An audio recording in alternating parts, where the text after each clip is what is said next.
ገባሽ ድርገደረክ እያለሽ ቲቲሪ ቲቲሪ ቲቲሪ ቲቲሪ እናግኖ ወይ ገባሽ ድርገደረክ yosh ካይገኑባሽ ቻይ ደራትሽ መግለጫ ኩርስሽ ውጥር ውጥር ባትሮ ተሸክሜሽ ገባነር ምርጫ ብሎ አዲስ መተሽ እየዋሸሽ መከሌ ገብተሽ ጉራትነሽ አምለሽ ቲቲሪ ቲቲሪ ቲቲሪ ቲቲሪ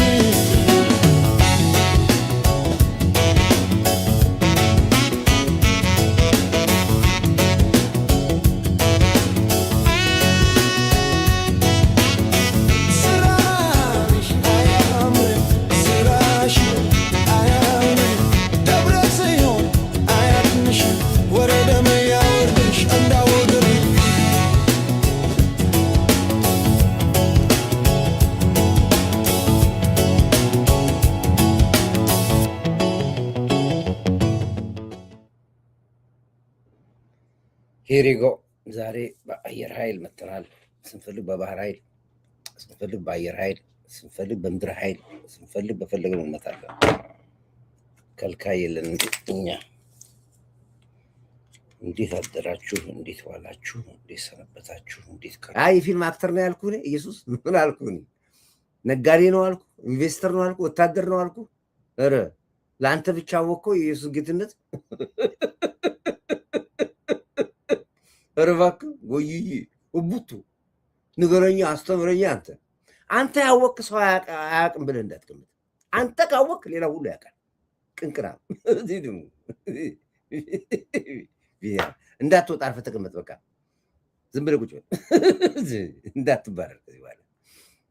ኦኬ ሁለተኛ አንድ ወደ ካናዳ የነበረ ጉዞ የሚባል ጉዳይ እንደዚህ ለእርሻ ለምን በምናው ያሉ ትንሽ ሚዲያውን አጫጫውት ነበረ። አሁን ቀለባቸውን ገፍሰናቸው ጠፍቷል። ጉዞ ወደ ካናዳ አትክልተኛ ሹፌር ምናምን የሚባል ነገር ያው እንግዲህ ትንሽ አኪራቸውን መተናቸው ትንሽ አሁን ረገብ ብለዋል። አሁን ደላሎች ሰክነዋል። ያው ኦፍ ኮርስ ለኛ ዋጋ አስከፍሎናል። ብዙዎቹ ሰድበውናል። እንዳንሸቅልበት፣ እንዳንበላበት፣ እንዳንነግድበት፣ አንዳንዱ ደግሞ ቤተሰብ እንዳይወጣበት የሚለኝ ሁሉ አለ እኮ ወይ ቤተሰብ እንዳይወጣበት የሚለኝ ሁሉ አለና እሱን እመጣበታለሁ። ዞሮ ዞሮ ግን የካናዳ ህይወት የካናዳ ጉዞ የምትጓዙ ሰዎች እድሉ የቀናችሁ ሰዎች ለመምጣት የምታስቡ ሰዎች ነግሬያችኋለሁ። በራሳችሁ መንገድ አለምንም ደላላ ማንም በሌለበት ምንም ሳንቲም ሳታወጡ እግዚአብሔር ከፈቀደላችሁ ወደ ካናዳ ብትመጡ ደስ ይለኛል። አሁንም ግን እምላችሁ ኑሮ በኢትዮጵያ ላይ አትሊስት ቤት ያላችሁ መኪና ያላችሁ ትንሽም ቢሆን ሰርታችሁ የምትገቡ ሰዎች አልመርጥም፣ አልመክርም። ኑ ብዬም አለ ኑሮ እንደምትሉት እንደምትገምቱት ስላልሆነ ይህን እናገራለሁ። ብዙ ሰዎች ይህን ይደብቋቸዋል፣ አይነግሯችሁም። ካናዳ፣ አሜሪካም፣ አውስትራሊያም ኤሮፕም ብለው ጥረህ ግረህ ብላ የሚለውን የመጽሐፍ ቅዱስ ቃል የምታይበት እዚህ ሀገር ስትወጣ ብቻ ነው። በቀላሉ ህይወት የለም። ምንም ምርጫ ከሌለ ና ይኸው አገር ማየትም እኮ በቱሪስትነት ይሄዳል እንኳን ለስራ ይቀርና። ከዛ ውጭ ግን ቤትን ፈተህ ሸጠህ፣ መኪና ሸጠህ፣ ንብረትን ሸጠህ፣ ትዳርህን በትነህ ሚስት ወይ ሚስትህን ልላክ ወይ ደግሞ አንቺ ባሌ ልላክ ብለሽ የምትዩ ነገር ትዳርሽ እንደፈረሰ አውቀሽ ነው የምትገቢበት። በቃ ትዳሬ ፈርሷል ብለሽ ገምተሽ ነው። ልክ ባሌን ወደ ካናዳ ወደ አሜሪካ ልላክ ብለሽ ስትወስኚ በቃ ፔሪድ። ከዛ በኋላ ተመላሽ ህይወት የለሽም። በቃ ቆዳ መልስ የሚባል በግ የለም ሽያጭ። አዎ በቃ ጀስት በቃ እንደሱ አውቀሽ ግቢበት። በቃ እዛ ጋ ያለ ልጆችም ካሉ ህይወትም ካለ እንደፈረሰ አውቀሽ ነው የምትመጪው። ወደ ካናዳ ለመምጣት ብትሞክሪ ባልሽን ለምልከሽ 4 ዓመት ተጠብቂያለሽ። ፕሮሰሱ 5 ዓመት ምን ይፈጅ 7 ዓመት ምን ይፈጅ 7 ዓመት ድረስ ባለ አንቺ ይጠብቀሽ። ምንድን ነው እሱ ዲያቆን ነው እንትን ምንድን ነው የቆረበ ነው የሚመጣው እዚህ ጋር። አንተ ሚስትን እዚህ ልከ ከ5 ዓመት በኋላ አንተ ልትወስድ ሮባክ ወይ ሂዲ ሞኙ ጅሉ ያ ጭንቅላት አይሰራ። ባህታዊ ነች እዚህ ቁጭ ብላ 17 ዓመት አንተ ፕሮሰስ ካልቀስ የምትጠብቅ ጌም ኦቨር። ዛጋ ጨዋታው ተበልቷል። ይህን ወደህ ግባበት። ያን ሁሉ ደግሞ አልፈ ደግሞ ስትገባ ደግሞ ምን ይጠብቃል የሚለውን ደግሞ አንድ ነገር ላሳያችሁ። ሪያሊቲ ነው ማሳያችሁ። አይወዱም። አሁን እንደዚህ ነገር ሳሳይ እዚህ ካናዳ ምናምን ያሉ ሰዎች አይወዱም። አታሳይ እንደዚህ ላይፋችን እንደዚህ ገበናችን አታውጣ ይላል። ለምን ገበና ያወጣዋል? ምን ሆኖ ነው ያውቀዋል። ለምን እንደም ደብቀው ይኸው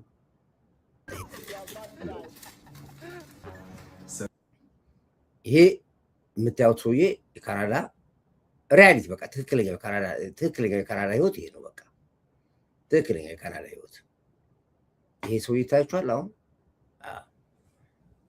ካናዳ ሰራተኛ ነው።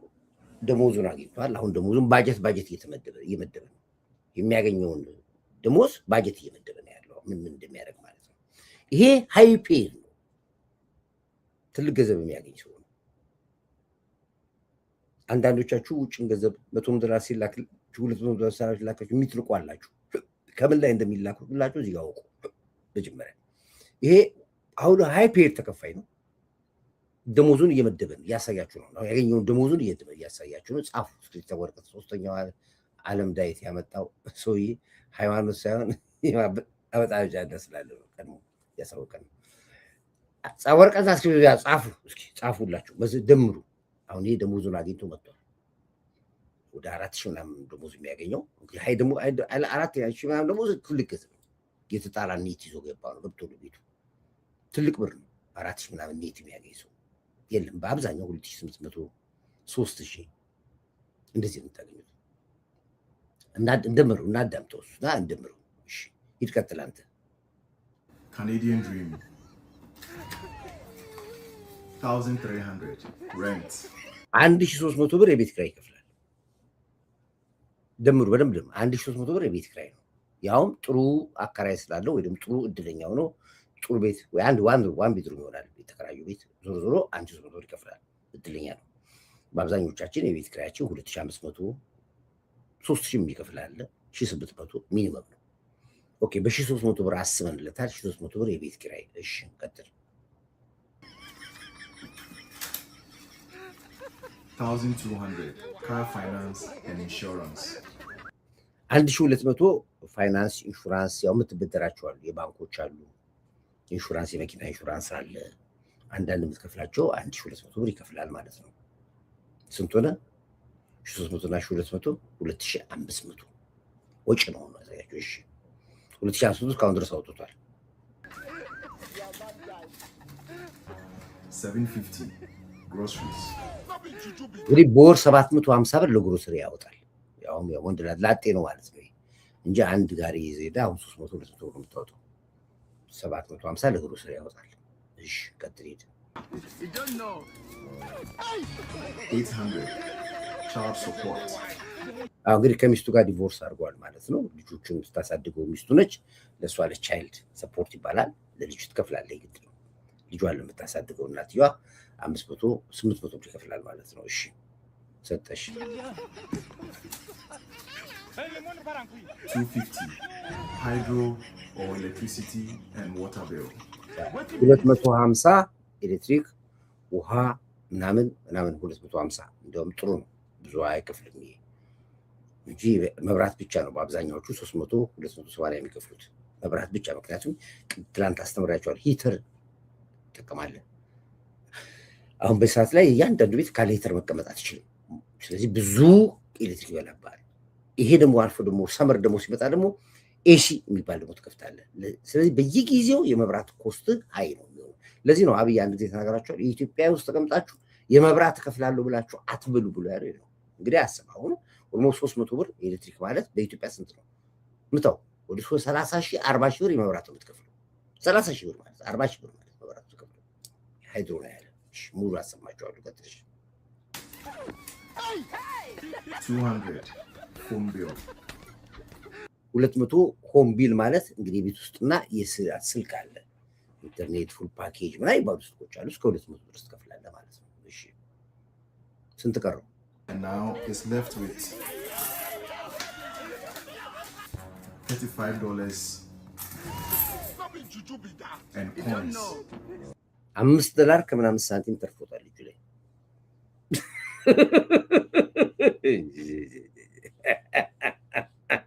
ይሄን ወደን የምትገባው ይሄንን ወደን የምትገባው በፈለገው ሂሳብና ስሌት ብትሄድ ከዚህ ውጪ ህይወት የለም። ኦፍ ኮርስ አሁን ይሄንን አበሻ ቢሰራው ከዛ ተገፍተህ ማለት ነው። ተገፍተህ ማለት ላይ ምን ይባላል? በፉል ስክሪን 1,300 rent. 1,200 car finance and insurance. 750 groceries. 800 child support.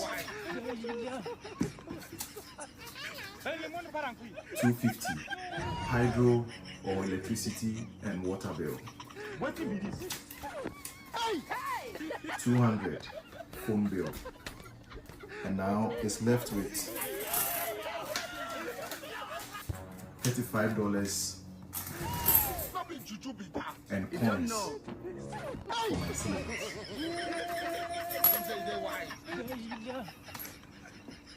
We are broke.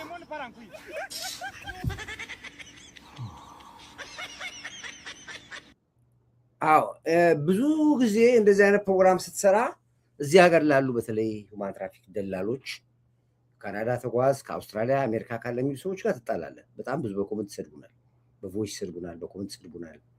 እኔ እምለው ሰው ካናዳ አይምጣ አልልም፣ አሜሪካን አይምጣ አልልም፣ ኤሮፓ ሄድ አልልም። ግን የሚሄደው ሰው ማን ነው? ለምሳሌ እንደ ገዱ አይነት የተንገዳገደ ገድጋዳ የሚኒስቴር ቦታውን ጥሎ ሄዶ ፓርኪንግ ይሰራል። አንዳንድ ሰዎች ምንም ስለ ሆቴል ቤታቸውን ሸጠው ይወጣሉ። እንደነዚህ አይነት ሰዎች ምን ትርፉት ነው ወደ ሀገር ቤት የሚልከው? ከባንክ ይወስዳል። ባንክ እኮ ይወስዳል። ባንክ 4 ባንክ ትገባለህ። ይሄ ተውት። ከዚህ ውጪ 4 ባንክ ትገባላችሁ፣ 5 ባንክ። ባንኮቹ ደግሞ ቤት ነው ኮንግራጁሌሽን እያሉ ነው የሚልኩት። ክሬዲት ሰጠዋል 2000 ብር 3000 ብር። አንደኛው ባንክ 3000 ብር ትወስዳለህ፣ አንደኛው 2000 ትወስዳለህ፣ አንደኛው 4000 የሚሰጡ ይኖራል። እንደገና ደግሞ ቶሎ ቶሎ ከፈልክ ደግሞ ኮንግራጁሌሽን ባንክ አደገልህ ይሏል። ደግሞ ይመጡና የነበረ 2000 ብር ክሬዲት 4000 ገባልህ ይሏል። ደስ ይላል። ፌሽታ ሁሉም ያደርጋል። 4000 ክሬዲት የገባልኝ ብሎ እኮ ድግስ እኮ ይደገሳል። አንዳንድ ቦታ ላይ ክሬዲት ሊሚት እኮ 10000 ደረሰ ብሎ እኮ ባንክ ይገባል፣ ይደገሳል። ፓርቲው ይጠራል። 10000 ደረሰ ክሬዲት ይተው። ያ በየወሩ የምትከፍለው ከቲዲ ባንክ ታወጣና ለስኮቲሽ ባንክ ትከፍታለህ። ከስኮቲሽ ባንክ ታወጣና ለሲአይቢሲ ባንክ ትከፍታለህ። እንዲያ እዛው ነው የምትከፍለው። ባንክ ለባንክ ትከፍታለህ። ደግሞ ክፋቱ በኩል ቀን አይመጣም። አንደኛው በ21 ካለ አንደኛው በ16 ይመጣል፣ አንደኛው በ4 ይመጣል። እና ትንሽ ከረሳት ሰዓቷ ከተዛነፈች እንደገና ከነ ኢንተረስት ነው የምትከፍለው። ብዙ ነው ፈተናው። እኔ እንዳትመጡ ብዬ በፍጹም አልመክራችሁም። ኑ ይዩት። ለተማሪ ችግር የለብኝም። ተማሪ መጥቶ ተምሮ ነው የሚሄደው። ወይ ተምሮ ይቆያል ወይ ተምሮ ይሄዳል። እሱን አልመክርም ለተማሪዎች አለ።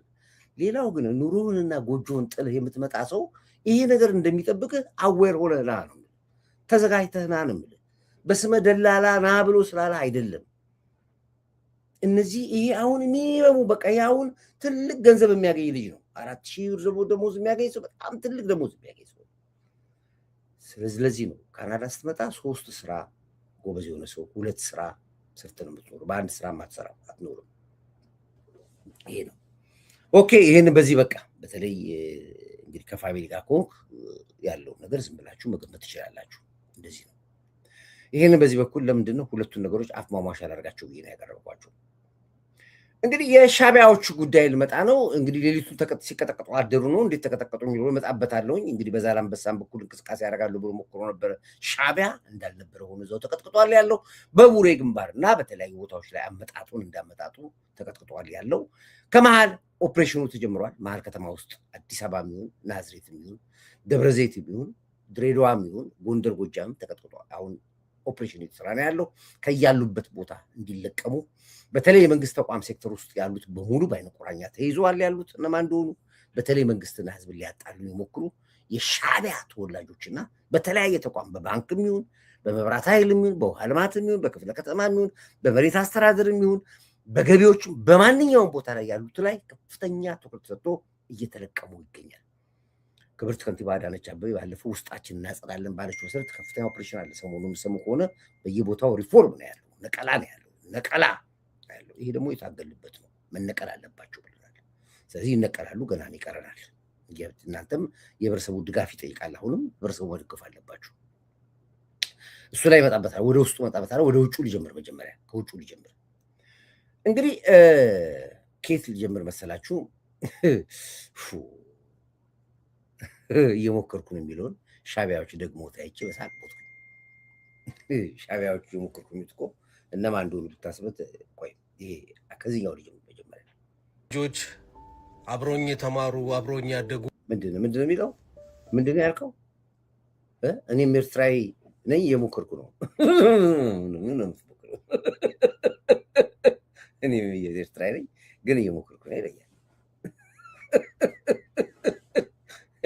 ምንድን ነው የምትሞክረው? እስኪ አሁን ሻቢያ ትሞክራለህ? ሻቢያ እንዴት የምትሞክረው? ሰላም እንዴት ትሞክራለህ? ጠዋት ማታ እየወጣ እየደነፋህብን እየሰደብክን እንዴት ነው የምትሞክረው ነው? ወይስ ቀልድ ላይ ያዛችሁት እናንተ? ሻቢያ የምትባሉ ፍጡሮች እየሞከርክ ነው። ትናንትና ለዚህ ነው እየሞከርኩ ነው የሚል ድራማ ተጀምሯል፣ ፖለቲካ ተጀምሯል። በአብዛኛዎቹ ተጠቃሚዎቹ ጽንፈኞቹ ናቸው እና ሻቢያና ህዋት ነው የዚች አጀንዳ። ነግራችኋለሁ። አጀንዳዎች ይመጣሉ፣ የተለያየ አጀንዳዎች፣ ልክ እንደ ኢዱና አይነት አጀንዳዎች ይመጣሉ ብያችኋለሁ። አሁን በሌላው አልተሳካላቸው፣ በየሞከርኩ ነው መጥቷል። ሻቢያዎች ምን እንደሚል ትንሽ እናዳምጡ። ሂድ። እኔም እየሞከርኩ ነው። ምን እንደ ኤርትራዊነቴ አዲስ አበባ ተወልጄ እንዳደግኩ እዚህ ላይ ነው ትንሽ የምጠራጥረው። እናንተ ኤርትራዊነቴ ብላችሁ ስትሉ ትንሽ ጠራጥራችኋለሁ። ሻቢያነቴ ብለህ ሻቢያነቴ ብለህ። ምክንያቱም አሁንም ኢትዮጵያ እንዴት ትጠፋለች ብላችሁ እያማሰላችሁ በርበሬውን ሽንኩርቱን እያቁላላችሁ ከግብፅ ጋር ቆማችሁ ኢትዮጵያን እናጠፋለን፣ ኢትዮጵያን ለመቅረብ እስከ መጨረሻው ላይ በምትሆን ኤርትራዊነት የሚለውን ነገር ንጹሐን ኤርትራውያኖች ትጎዷቸዋላችሁ። ሻቢያነቴ ብለህ ቀጥል እባክህ። ላስቸግር ዳዊት፣ አንተም ስራህን ስራ፣ እርሱም የተቀበለውን ነው የሚሰራው። ለምን የኢየሱስ ስም ደበረ? አንተም ጻድቃኔ ተከተል፣ እርሱም አይደለም እኮ ብራ።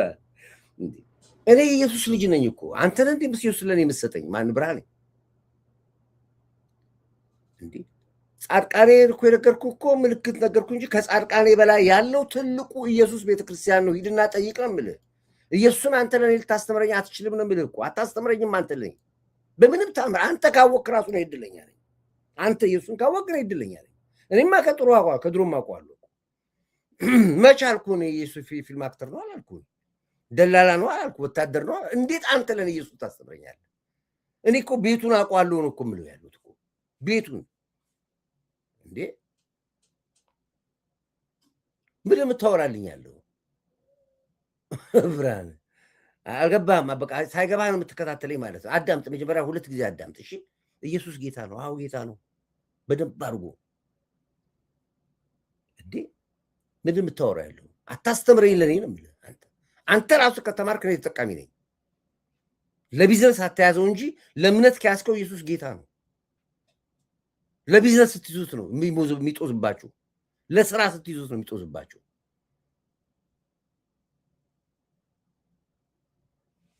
ኦኬ ከአጀንዳ ያታስወጣኝ። እሺ በቃ ከዚህ በኋላ አትጻፍ ኮመንት። እሺ እዚያን ትልቅ አጀንዳ ይዘናል አሁን እኛ። ሂድ ቀጥል አንተ። እኔም እየሞከርኩ ነው። ሞክር። እንደ ኤርትራዊነቴ አዲስ አበባ ተወልጄ እንዳደግኩ ብዙ የአዲስ አበባ ልጆች አብሮኝ የተማሩ አብሮኝ ያደጉ። መች አላችሁ ይህን ውለታችንን? መች አስታውሳችሁት ይህን ውለታችንን? እንዳበላናችሁ፣ እንዳጠጣናችሁ፣ እንዳስተማርናችሁ፣ እንደረዳናችሁ፣ እንዳኖርናችሁ መቼ ውለታችንን ቆጠራችሁት? መቼ ጠራችሁልን? መቼ አመሰገናችሁን? እናጥፋችሁ እኮ እያላችሁ እንዳያላችሁት ስትፈልጉ ከፋኖ ጋር፣ ስትፈልጉ ከህዋት ጋር፣ ስትፈልጉ ከሸኔ ጋር፣ ስትፈልጉ ከግብፅ ጋር ሆናችሁ እናጥፋችሁ እያላችሁ እኮ ነው። የበላችሁበትን ወንጭ ተባሪ እኮ ናችሁ እናንተ እኮ። እንደበላሁበት እንዳደግኩበት መሸቀያ ነው ይሄ። መነገጃ ቋንቋችሁ ነው ይሄ። መደለያችሁ ነው። በዚህ ዘመን አመጣሽ ከፋፋይ ያለ ጦርነትና ያለ ማጣላት መኖር የማይችል አገዛዝ በመጣበት ዘመን እኔ ያስቁኛል። እናንተ ይሄ አያምርባችሁ፣ እንዲህ አይነት ቋንቋ ለሻዕቢያ አያምርባችሁ። ለማሳዘን ከኋላ ስሎ ክላሲካል ከፍተህ ምናምን ነገር እኛን አታታለን። ለዘመናት አታለላችሁ፣ ለዘመናት አጭበርበራችሁ። ከዚህ በኋላ እንደ በርሊን ግንብ ገንብተን ነው ከእናንተ ጋር የምንለያየው። ይሄ እኔ ውሳኔ ነው። በጣም ብዙ እድል ሰጠናችሁ። ሞታችሁ እንኳን የምትቀበሉት ኢትዮጵያ መጣችሁ ነው ከአሜሪካ ነገር። የመቃብር ቦታ እንኳን የኤርትራ መንግስት አይሰጥም ለአንተ። ለማግባት መተህ የምትዳርበት ሀገር፣ ክርስትና የምትነሳበት ሀገር ኢትዮጵያ ውስጥ ነው። ሰርግ አትደግስም ኤርትራ ውስጥ ሄደህ፣ ቤት አሰራም ኤርትራ ውስጥ ሄደህ፣ ንግድ አትነግድም ኤርትራ ውስጥ ሆነህ፣ ተስካር አታወጣም ኢትዮጵያ ውስጥ ሆነህ፣ እንኳን ቀብር ይቅርና። ይህን ሁሉ እድል ሰጠናችሁ። እኛ ቁጭ ብለን ባለ 5 ስታር ሆቴል ባለቤቶች ናቸው። ንብረታችንን ቁጭ ያለንበት ቦታ ላይ እኛን እስር ቤት አስገብታችሁ ሸጣችሁ ካርታችን ቤታችን የሸበላችሁ ሊቦች ናቸው። እየበራው አጥሮ ይህንስ ነገር አሁን ይህን የምነግርህ ግፉ በዝቶብኝ ነው የምነግርህ። ይሄን ቤት በኩል ነው አሁን መተህ አንተ የምትነግረን። ስለኛ ደግነት እኮ ዓለም ተናግሮት ጨረሰ። በቃ ስለ ኢትዮጵያ ሕዝብ ደግነት እኮ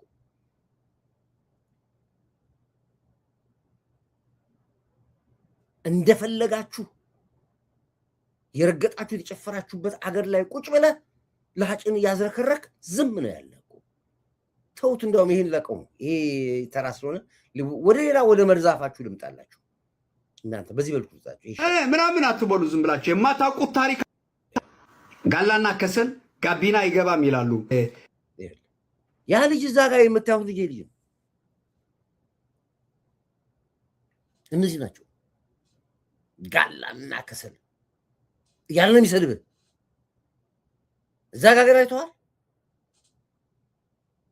ምን እንደሚል ክላሲካል ባክግራውንድ ከፍቶ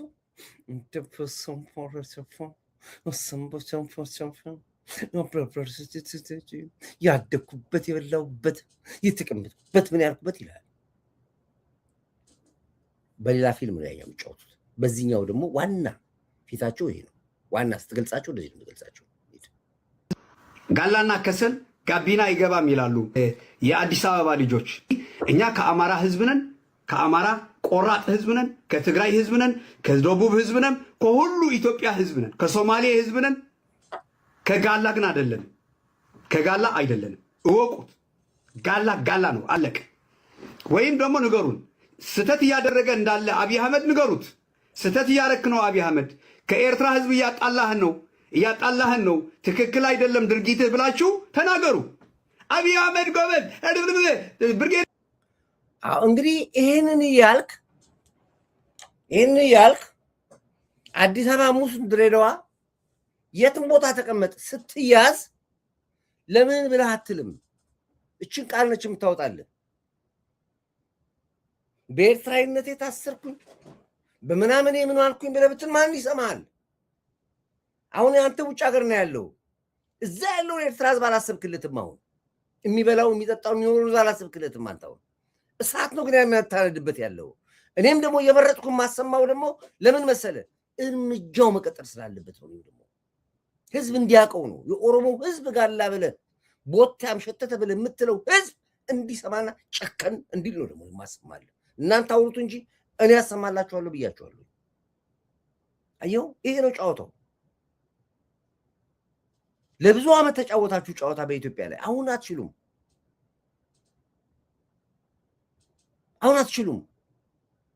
ህዝብ ከውስጡ ሊሰፋችሁ እናደርጋለን። አሁን በደንብ አድርጉ እንዲያምር ጠንከር እንዲል እናደርገዋለን። እኛን የሚያሰጋን ምንም የለም። አንድ ጎጃሜ፣ አንድ ኦሮሞ፣ አንድ ጉራጌ፣ ትግራዮችም የሉም። አሁን እርግጠኛ ነኝ ኤርትራ ውስጥ አይኖርም። እዚህ ያለ ሰው ቢጠቃ እዛ ጋር ይጠቃብናል የምንለው አንድ ብሔር የለንም ኤርትራ ውስጥ። የነበሩትንም ገላችኋቸዋል። ኤርትራ የነበሩትን ሀብታቸውን ዘርፋችኋል፣ ገላችኋቸዋል። ግን በሰላም የሚኖሩትን ኤርትራ ሰዎችን እያስጠቃ መሆኑን እንድታውቀው አሰማላለሁ። በደንብ ከመጀመሪያው ነው ማሰማለህ። ህዝብ እንዲሰማ ነው የሚሰማል። ይሄ የሆናችሁና ስትገለጡ እንደዚህ ናችሁ። ጋላና ከሰል ጋቢና አይገባም ይላሉ የአዲስ አበባ ልጆች። እኛ ከአማራ ህዝብ ነን፣ ከአማራ ቆራጥ ህዝብ ነን፣ ከትግራይ ህዝብ ነን፣ ከደቡብ ህዝብ ነን፣ ከሁሉ ኢትዮጵያ ህዝብ ነን፣ ከሶማሌ ህዝብ ነን። ከጋላ ግን አይደለንም። ከጋላ አይደለንም። እወቁት። ጋላ ነው፣ አለቀ።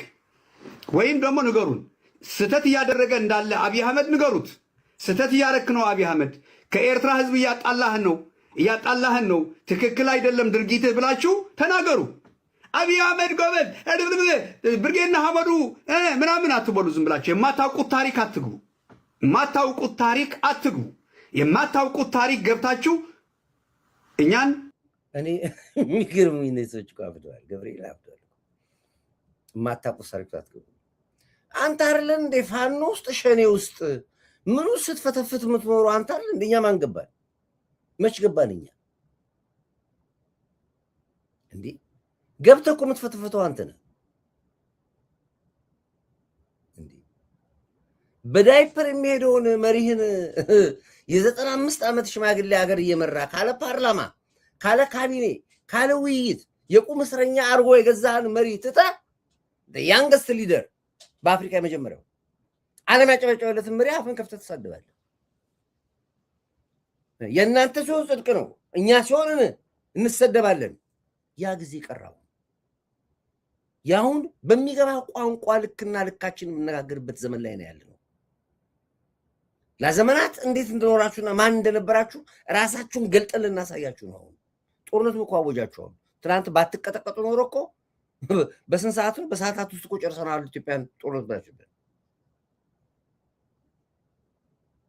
ይሄ ነው በደንብ ነው ማሰማለን። ህዝብ መስማት ስላለበት ነው ማሰማለን። ኦሮሞ ህዝብ ይስማ፣ ጉራጌ የሚስማ፣ አማራ የሚስማ፣ ሁሉም ይስማ፣ ትግሬው ይስማ። ምን አይነት ሰዎች እንደሆናችሁ እናንተ። አፈንፍኜ ነው አሽትቼ ነው እንደዚህ አይነት ዜናዎችን ወደ ሚዲያ ማውጣቸው። ፈልጌ ገንዘብ ከፍዬ ነው ማመጣቸው። እንደዚህ አይነት ነገሮች ነው አላስወጣም። ዳሚ አላስወጣም። ህዝቡ በደንብ አድርጎ ቆፍጠን እንዲል እፈልጋለሁ። ጠንከር እንዲል ስለምፈልገው ህዝቡ ይቀጥል። በጉዳያችን አትግቡ። ጉዳያችን የኤርትራ ጉዳይ ነው። እኔ ኤርትራዊ ነኝ። የኢትዮጵያ ጉዳይ አይደል? ስለ ብርጌድ ንሓመዱ ምን አገባን? ብርጌድ ንሓመዱ ብትፈልጉ ነፃ አውጡ፣ ብትፈልጉ ነፃ ተወጣጡ። እኛ የሚያገባን ነገር የለም። ኤርትራን ህዝብ ነፃ የሚያወጡ መስሎን እኮ ብርጌድ ንሓመዶችን አጀግነናቸዋል። እኛ አሁንም ከጀገኑ ይጀግኑ። ስለ አንተ ጣጣኛ ምን አገባን? አንተ ነህ በባህራ ውስጥ በኦሮሞ ሲገባ የምትፈተፍተው ስራ የተሳቀ ወደ ውስጥ የምታሰለጥነው አንተ ነህ። እኛ አለን ጉዳያችን ውስጥ አትግቡ። ስትፈተፍት ቁሌቱን የምታቁላላ አንተ አለ እኮ ጠቅላይ ሚኒስትሩ እየሳቀ ቁሌቱን የምታቁላልና አንተ መተኛ ቤታችን ገብተህ የኤርትራ ጉዳይ ይመለከተኛል። ጉዳይ ላይ ከገባህ ግን ዋጋ ያስከፍላል። ስለዚህ ኦሮሞዎች የኤርትራ ጉዳይ ላይ መግባት እንደሌለባችሁ አምናችሁ መሪያችሁን አስረዱት፣ መሪያችሁን ንገሩት። ይሄ ጋላ የሆነ አስተሳሰብ ያለው አስተሳሰቡ ራሱ ጋላ ነው። የአዲስ አበባ ልጆች ጋላና ከሰል ጋቢና አይገባም ወደኋላ ይለዋል። ወደኋላ እዛ ተሰቀል ንፍጣም። ስለዚህ አሁን አንድ ጋላ መጥቶ እዚህ ላይ ምን ይላል? ስሙት ምን ይላል? ይሄ ጋላ ጋቢና አይገባም ወደኋላ ይለዋል። ወደኋላ እዛ ተሰቀል ንፍጣም። ስለዚህ ድገመው እንደገና ጋላ ነው። የአዲስ አበባ ልጆች ጋላና ከሰል ጋቢና አይገባም ወደኋላ ይለዋል። ወደኋላ እዛ ተሰቀል ንፍጣም። ስለዚህ አሁን አንድ ጋላ ይበቃል።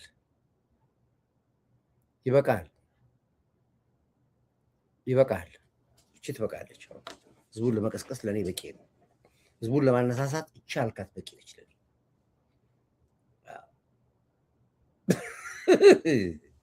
እንዲያረሳ በሰዓታት እንገባለን አሉ እኮ። ከዚህ ውጪ ላሰማችሁ፣ ትቢታቸውን ላሰማችሁ። በቅርብ በሰዓታት እንገባለን አሉ። ስንት ሰዓት ነበር የሰጡን? በስንት ሰዓት ውስጥ እንገባለን አልኩ። ያው አዳምጡ።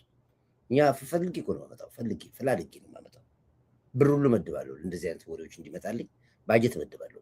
ይኸውላችሁ በሰዓታት እንገባለን ይሏል። ደግሞ ምንድን ነው ባልታወቀ ቦታ ወይ ደግሞ ምንድን ነው? ቆይ ረጋ። እች እንኳን ጥንቸል ነች። እች ምን ማጠቅ እች ምላለች። እች ጥንቸል ነች። ግን ያው መልእክቷ ያው የሚሏትን ስለሆነ የምትናገረው እናዳምጣት። ቶማስ ትባላለች።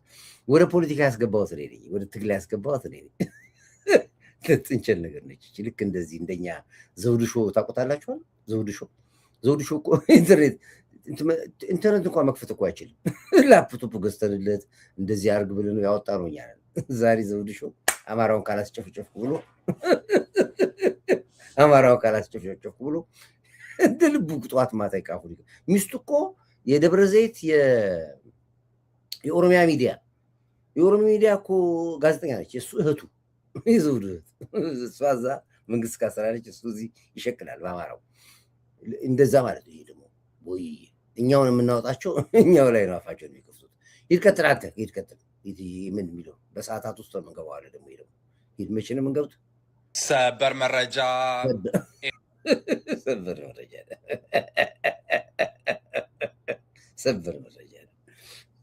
በሰዓታት ነው የምንገባው አለ። ጨርሰናል አለ። እሺ ምንድን ነው ያልከው?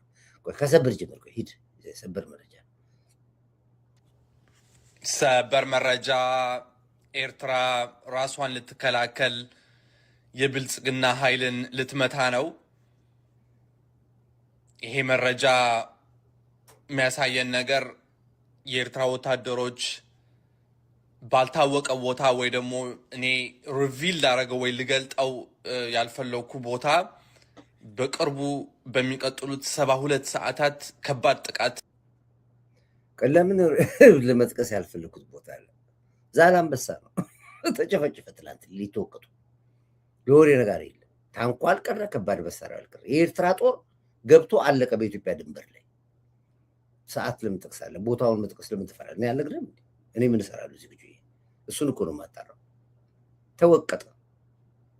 ከአሁን በኋላ ተዋጊ ኃይል የለም ኤርትራ። በሰዓታት ነው። ስንት ሰዓት ነው ያለው? ቆይ ሪቪል ላደረገው ወይ ልገልጠው ያልፈለኩ ቦታ በቅርቡ በሚቀጥሉት 72 ሰዓታት 72 ሰዓት ከትናንት ወዲያ እኮ ነው የሰራው። 72 ሰዓት አለፈ። 72 ሰዓት እሺ። ከ72 ሰዓት በኋላ ምን የምታደርገው? በቅርብ በ72 ሰዓት ውስጥ ኢትዮጵያን አይጠፋታል ኤርትራ። 72 ሰዓት ሳይሞላ እኮ በ12 ሰዓት ባልሞላ ጊዜ እኮ ትደምሰዋለህ እኮ ሻዕቢያ። በ12 ሰዓት እኮ ኦፕሬሽኑ ራሱ 1 ሰዓት አልፈጅበትም። በቃ አየር ኃይሉ ጠቅ አድርጎ ለመጨረስ 2 ሰዓት አልፈጅበትም። ነግሬሃለሁ። ጨዋታው የእግረኛ አይደለም ብያለሁ። በጠቅ ነው በፕሬስ ነው ብያለሁ። በ2 ሰዓት ጨርሶታል። በጣም ከሚገርምህ ያለቀው የሻዕቢያ ጦር ብቻ ሳይሆን የግብፅ ወታደሮች ጭምር የጨረስናቸው። አማራ ግዛት ውስጥ ገብቶ አለቀ ሻዕቢያ። አማራ ግዛት ግብፅ ሳይቀር ጥቁር ግብጾችም ጭምር አብሮ የተደመሰሱት።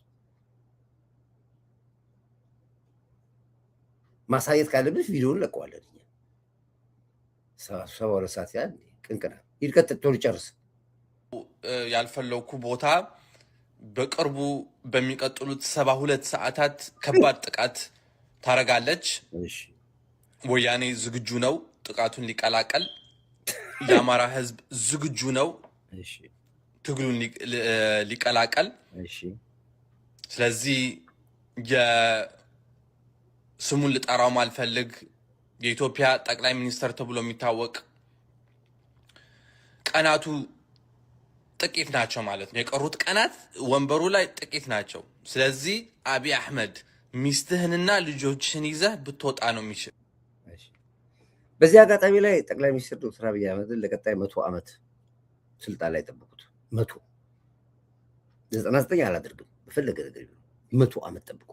እንዲሁ እንደፈለፋችሁ እንዲሁ እንደተቀደዳችሁ እዛው ላይ ተቆጣላችሁ ታልቃላችሁ። ይሄ ጌም ነው። በቃ አልቋል እኮ በቃ ቁጭ አድርገን ከተብ ነው። ያደቀ ጉዳይ ነው። እኔ አሁን ያላቻ ጋብቻ የህዋትና የሻዕቢያ ጥምረት ኢትዮጵያን ለማጥፋት እንደሆነ ግልጽ ነው። የሻዕቢያን ግፍ የሻዕቢያን በደል ከህወሓት በላይ ያወራ ማንም የለም። ስትገዟቸው ግን ይገለበጣሉ። ብዙ ሰዎች ተገዝተዋል። ከኛ ቤት ተገዝተዋል ማለት ከህወሓትም ገዝታችኋል እንጂ በደላችሁን የሻዕቢያን በደል የትግራይ ህዝብ በተለይ አይረሳውም። እኛ ሸፍናላችሁ ነበር። ባለፈው በጣም ብዙ ሚስጥራችሁን ይዘላችሁ ነበር። እናውራው ከተባለ ራሳችሁ ህወሓቶች ያወሩትን ሰነድ እያወጣን ያሳያችሁ እየነገርናችሁ ምን እንዳደረጋችኋቸው፣ እንደገደላችኋቸው፣ እንደዘረፋችኋቸው እነሱም ያወሩት አልንክድም። ገሎናል፣ ዘርፍ እውነት ነው። ኤርትራ ሰራዊት ገሎናል። ኤርትራ ሰራዊት ጨፍጭፎናል፣ ዘርፎናል። እህቶቻችን ብልት ውስጥ ቢስማር ከቷል፣ አቃጥሏል ብሎ ያሉት እኛ አለን። ዛሬ ከጎኔ ቆመ የምትለው ትግራዋይ የገዛችኋቸው ኦልሬዲ ተናግሮ ጨርሶታል። ስትገዟቸው አደበታቸው ተዘጋ፣ ስትገዟቸው ጸጥ አሉ። አሁን ታጅቧቸዋላችሁ ራሳችሁ ይኸው እንጂ ከህወሓት በላይ ስለእናንተ ያወራ ማንም የለም። ይኸው እኮ እዚህ ጋር እውነት ነው። ኤርትራ ሰራዊት ገብቶ አውድሟል። ምን ጥርጥር አለው? እኔ ምክድል መሰለ እንደ ምን ክደው ነገር የለም። መካድ አይደለም፣ መካድ አይደለም፣ ወንጀል መደበቅ አይደለም። በልኩ መነጋገር ነው። በልኩ አልንክድም። ገሎናል፣ ዘርፎናል። ምን ጥርጥር አለው? አሁን የትግራይ ህዝብ ወዳጅ ሆነ ልትመጣ አደረግም ነው የምልህ እኮ። ኤርትራ ሰራዊት ገብቶ አውድሟል። ይሄ ነበር የትግራይ ህዝብ አቋም። ይሄ ነበር እኛ የምናውቃቸው ትግራዋያኖች አቋማቸው። ይሄ ነበር። ገለውናል፣ ዘርፈውናል፣ ጨፍጭፈውናል፣ አርደውናል። የተቀመጠ ሀቅ ነው። ፊልሙ አለ፣ ማስረጃው አለ። ዛሬ ዘመድ መስለህ ብትመጣ በኛ ጋር ኖ ምናልባት ዘመድነን ብለን አስገብተን ፓፓ በርገር አድርገን እዛው እንበላለን እንጂ ቂማችንን ከሻዕቢያ ጋር እንረሳም ይላል። ይህን እኮ የሚለው ማንም የሚለው አማራ እንዳይመስል እኮ የሚለው ኦሮሞ እንዳይል ትግራዋይ ናቸው። ይህን የሚለው እኮ አንረሳውም ነው የሚለው። በተአምር አንረሳውም ይላል። በደንብ ፉል ስክሪን አድርጌ አዳምጥ። እውነት ነው። ኤርትራ ሰራዊት ገብቶ አውድሟል። ምን ጥርጥር አለው? እኔ ምክድል መሰለ እንደ ምን ክደው ነገር የለም። መካድ አይደለም፣ መካድ አይደለም፣ ወንጀል መደበቅ አይደለም። በልኩ መነጋገር ነው። በልኩ አልንክድም። ገሎናል፣ ዘርፎናል። ምን ጥርጥር አለው? አሁን የትግራይ ህዝብ ወዳጅ ሆነ ልትመጣ አደረግም ነው የምልህ እኮ። አይደረግም። ሻዕቢያ በምንም ተአምር የትግራይ ህዝብ ወዳጅ ሆነ ልትመጣ አትችልም ይላል። ከመጣ እንኳን እናስገባለን፣ ፓፓ በርገር አድርገን እንበቀልሃለን የሚሉ። ለዚህ ነው አሁን የሻዕቢያ ሬሳ በአማራና በትግራይ ቦርደር ላይ ነው እንዳለ የረገፈው። ከኋላ ትግራዮች ይገሉታል። አላውቅም፣ እሱን ተነጋገሩ እዛው በቋንቋችሁ። ከፊት ግን መከላከያ እያስተናገደ ነው ያለው በደንብ በሚገባ ቋንቋ። ከኋላ ማን ነው የሚመታ? ጠይቀው፣ ትግራዮቹ ጠይቃቸው።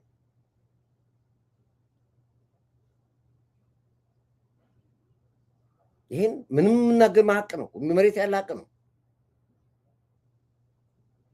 እንዴ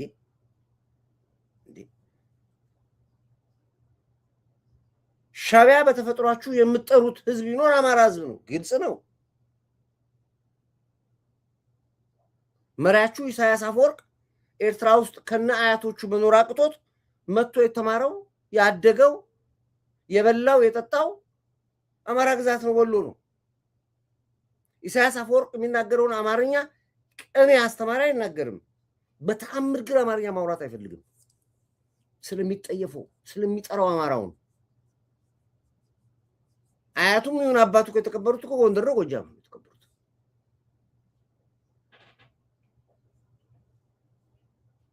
ይሄ ነው ኩርዲ። ስታሊን ተጣላ እንዴት ይጣላል? አሁንማ ገንዘብ ገብቶልታል። ጆተኒ እኮ ነው በገብት ስለገባለት አይወጣም። አሁን ሻዕቢያ እኮ ለነሱ ለህዋቶች እኮ እንዴ ፈጣሪያቸው እኮ ነው፣ አይወጣም። ለዚህ ነው በተለይ የደብረ ዘይቱ ትላንትናው እንትን አሳብዷቸዋል። ጠቅላዩ ነገሯቸዋል። እሱ 30 አላችሁ። ጨዋታው በዚህ ነው የሚያልቀው። አሳየናችሁ እኮ አልደበቅናችሁም እኮ። በምን እንደምንዋጋ በምን እንደምንከላከል እኮ አሳየናችሁ እኮ። ከአየር ላይ ከደብረ ዘይት ከቦታው እሱ አየር ባየርና ከአየር ኃይል አንጻር በትንሹ 5 ገደማ ተግባራት አይተናል። አንደኛው ተግባር ሱ አየር ባየርና ከአየር ወደ ምድር የነበረውን ውጊያ ሲያቀጣጥል አይተናል። ሁለተኛ አየር ወለዶች ከአየር ላይ ወርደው ጦርነት የሚቀይሩ ስራዎች ሲሰሩ አይተናል። ሶስተኛ ሄሊ ወለዶች በውጊያው ማብቂያ ላይ የቀረውን ጦር ሙሉ ድምሰሳ ለማድረግና የራሳቸውን ኃይል ለመደገፍ ሲወርዱ አይተናል። የሄሊኮፕተር ተዋጊዎችም ሲሳተፉ አይተናል። በመጨረሻም እንደ ሎጂስቲክስ ቁስለኛ የሚያነሱ ተጨማሪ ድጋፍ የሚያደርጉ ከምድር ጋር ተቀናይተው የሚሰራ የአየርን ተግባር የሚፈጽሙ የአየር ማሳያዎች አይተናል። ከዚህ በተጨማሪ በከባድ መሳሪያ መድፍ፣ ሮኬቶች፣ ታንኮች እንዲሁም ሞርተርና ዲሽቃዎችን በቡድን መስራት ተሳትፈውበት በጣም ሰፊ የሚባል ቀጠና ባጠረ ጊዜ ውስጥ እንዴት ማፍረስ እንደሚቻል አይተናል። የአየር አቅማችን የከባድ መሳሪያ አቅማችን ከኤሊት ፎርስ ጋር ሲቀናጅ ውጊያን ማሳጠር የሚያስችል አቅም የሚፈጥር ያልነውም በተግባር ያየንበት ቀን ነው። ይሄንን ነው በተግባር ያሳየው። ትላንትና ኦፕሬሽኑ ላይ ይሄን ቀድሜ ነገር ይነበራል። ይሄን አሳይተናል፣ ከቦታው ላይ አሳይተናል። ትሪት ይሄንን ነው ከትላንትናና ዛሬ ሌሊት ሲፈጸምብህ የነበረው። ይሄው ሌላ ነገር ምንም የተፈጠረው ኦፕሬሽን የለም። ይሄንን ነው የነገርኩህ ነገር ወደ መሬት አውርጃ አሳየው። ትላንት 72 ሰዓት አለም እኮ 72 ዓመት ብንሰጥህ ከዚህ በኋላ ኢትዮጵያ ለመድፈር አቅም የለም። ሻዕቢያ የሚሆን ወያኔ የሚሆን ጁንታ መሆን ሸኔ ምናምን በል ጌም ኦቨር። መሬት ያለ ነገር ሀቅ እያሳየው ነው ያለው። የመቀበል ያለ መቀበል ያንተ ጉዳይ ነው። የገቡ ትግል ፋኖ ገባ፣ ተቆጣጠረ፣ መከላከያ ማረከ፣ በዚህ ሆነ ሄደ ያዘ። ይሄ ሿሿ ነው፣ የሻዕቢያ ሿሿ ነው። በነ እንኩሮ ሚዲያ በኩል በነ ግልብጥ ሚዲያ በኩል በገዛቸዋቸው ጆተኒ ካሽ ሳንቲ በከታቸው የሚጫወት ጨዋታ ነው። መሬት ላይ ያለውን ሀቅ ግን ከራሳቸው አንደበት የሚያዝ ቦታ የለም፣ ምንም የለም። ማረክን ያዝን መከላከያ እንዲህ ሸዋሸዋ ነው ብለው ራሳቸው የጽንፈኛው የፋኖ አባላቶች ሲናገሩ በቃላት ሰምቻለሁ። በጎጃም ውስጥ የጎጃም አማራውን መምህሩን ገለው ትምህርት የውሸት ሰበር ዜና በውሸት ሰበር ዜና የሚናድ መከላከያ ሰራዊት የለም ይላል። እኔ ያለው በመለ ይሄንን የራሳችሁ ቃል አቀባዮች ናቸው የሚነግሯችሁ። አስተማሪ አገደገለ፣ ኬላ አቋቁመ፣ ዘርፈ፣ ንጹሃን አርደ፣ አማራውን አደቃለሁ ብለ የገባው ፌክ እንደሆነ ከራሳችሁ አንደበት ስትጣሉ ይሁን እንደዚህ ያወራችሁ ትንፍስ ያወራችሁ ያላችሁት እኛ ለማህበረሰቡ ያወጣን እናሳየዋለን። ይሄ እናንተ ናችሁ የምትናገሩት። ሸኔ ማነው የሻዕቢያ ይሄ እኮ የእናንተ እኮ የእናንተ ፕሮፓጋንዳ ነው የሰራችሁት። የውሸት ሰበር ዜና ተደመሰሱ፣ አለቁ፣ አብይ አህመድ ተጨነቁ፣ ተጠበቡ፣ አንገታቸውን ደፉ፣ አብይ አህመድ እንደዚህ ሆነ የሚለውን ነው የምትሰሙት። ውሸት። በጎጃም ውስጥ የጎጃም አማራውን መምህሩን ገለው ትምህርት ቤቱን አውድመው በአማራ ውስጥ በጎጃም ውስጥ አማራው ነጋዴ ተዘርፏል፣ ተገሏል፣ ተሰዷል። ምክንያቱም አማራው ደንቁሯል፣ አማራው ተዘርፏል። የጎጃም አማራ ዱዳ ሆኗል። አግተውታል። ሀብታሙን በሙሉ ዘርፈውት አራቁተውት ከባህር ዳር አስወጥተውት ይሄው እንደምታዩት አሁን ዶክተሩ እንደተገደለው ተገሎ አፈር ከደቻ አብልተው ያለ ምሁር ያለ ነጋዴ አስቀርተውታል። ፋኖ ሆኖ ሲያግት ተመልከቱ። ፋኖ ሆኖ አግቶ ደውሎ ከደብረ ማርቆስ አግቶ ከዛ ሞጣ ደውሎ ልጃችሁ እኛ ጋር ነው ያለው እና 200,000 ብር አምጡ። ማናችሁ? የእንትን ፋኖ ነን። አማራነትን ለማዳን የመጣን የተባለ ፋኖ አማራን አግቶ አልከፈላችሁም ገሎ ከፍሎም ደግሞ ገሎ ይሄዳል ማለት ይሄ ነው ሪያሊቲው። ይሄ ዜና የሚወራ የሚፈልጉት ማናችሁ? ሻዕቢያዎች ናችሁ። የምታግቱት ሻዕቢያዎች ናችሁ። የምትገሉት ሻዕቢያዎች ናችሁ። ፋኖ ብላችሁ የምታደራችሁት ሻዕቢያዎች ናችሁ። በውስጣችን ገብታችሁ የምታማስሉት የምታቁላሉት እናንተ ናችሁ።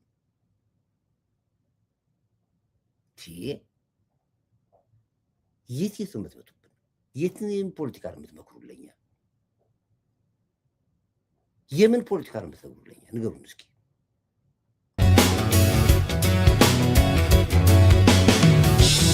ውትር ያልሽ እያልሽ ውትር ያልሽ እያልሽ ህውሓትዬ ኩፍስ ኩፍስ ህውሓትዬ ኩፍስ ኩፍስ ካለቲካ ይሄ ነው እናንተ የሚያምርባችሁ። እንደዚህ ኩፍስ ኩፍስ ስትሉ የሚያምርባችሁ። በገዛ ቤታችን ገብታችሁ እንደልባችሁ ትቀደዳላችሁ። መስከረምና ጥቅምት አስፈላጊ ከሆነ እኛ እንሰለፋለን። አንድ ነገር ላሰማችሁ። መጀመሪያ እዚህ ጋር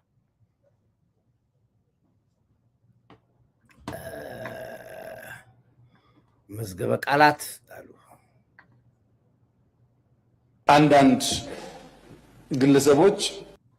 አንዳንድ ግለሰቦች ሌላ አለ ብልጽግና ጋር ሲታገሉ ቆይተው የትግሉ አቅጣጫ መልክ ስቶ እዛ ሆነው ወታደር ነው ትግራይን እያጠፋ ያለ። ቆይ አይደለም፣ ቆይ አንድ እንትን አለ። ጠብቁኝ አንዴ ቆይ።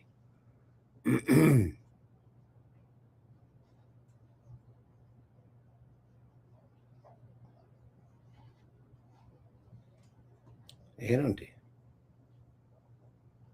ቲፒኤልኤፍ በኤርትራ ወታደር ዘረፋ እንዳይካሄድ። ቆይ ይሄ አይደለም፣ ቆይ አንዴ ጠብቁኝ። ቆይ አንድ ነገር ላሰማችሁ ነው።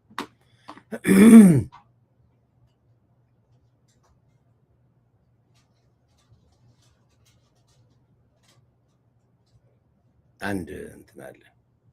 ይሄንም አሰማዋለሁ። ውጊያው አልቋል፣ የምታድናት ከተማ የለም ይላል ሲሆን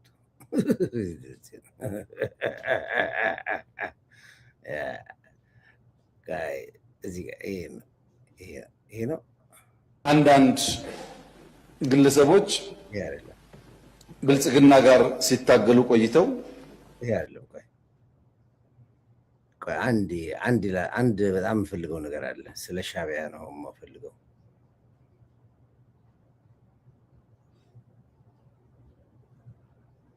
አንድ ስለ ሻዕቢያ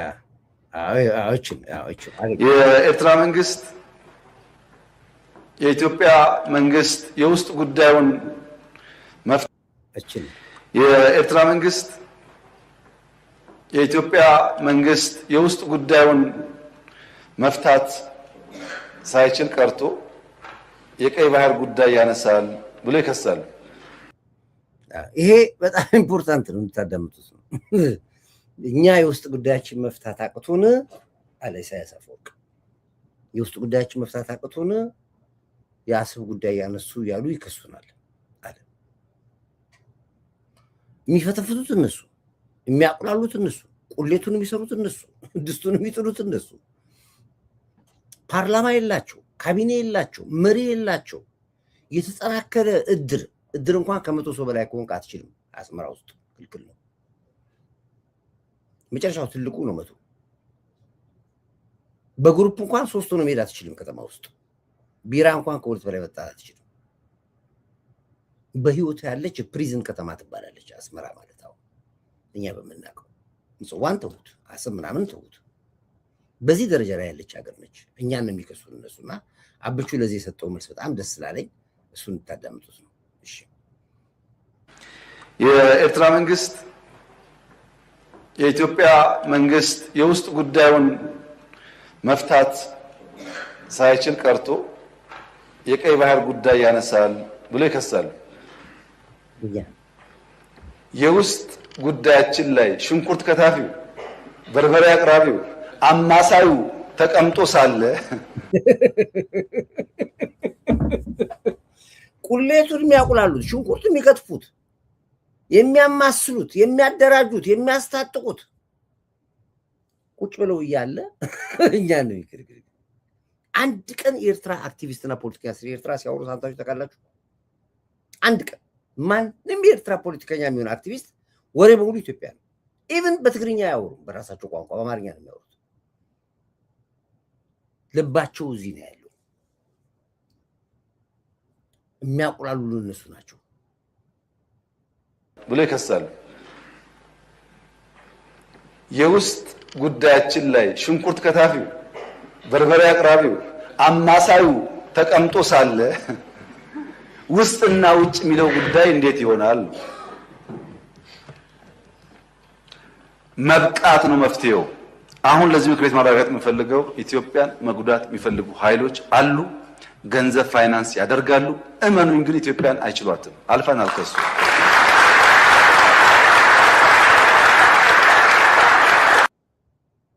ከሚፈለገው በላይ ሄደዋል።